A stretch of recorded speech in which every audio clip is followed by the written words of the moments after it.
a lot of times I'm thinking about plant conservation in general and how we can have less superficial relationships with plants, like more how humans and plants can operate together at the same level because they are completely essential. And to learn that orchids are like this telltale sign of like a healthy ecology made me want to really go into looking at orchids and I guess, really deep dive as to why people collect orchids. Why are they important? Like, how do they attract pollinators? Like, all these things this rabbit hole just kept opening up and up, and they became even more fascinating. And I really wanted to be able to use my work or my artwork to be able to tell these stories to, like, the bigger public that may not be able to be out there, look at orchids, or may not be able, or may not have seen orchids in this way.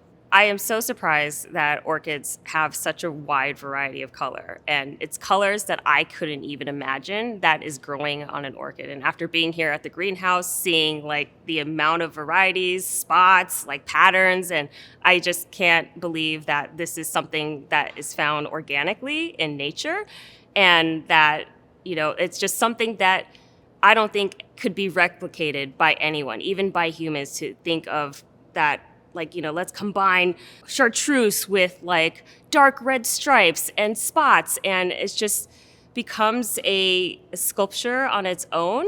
It becomes very inspiring, and it kind of really influences how I put my colors together on, like, when I'm doing paintings, and knowing that, like, well, if the orchids can do it, I can do it too, and but also challenging people's perceptions as to what a plant should look like, and being able to say, well, this orchid right here, has like the same types of traits, and that's freaking awesome.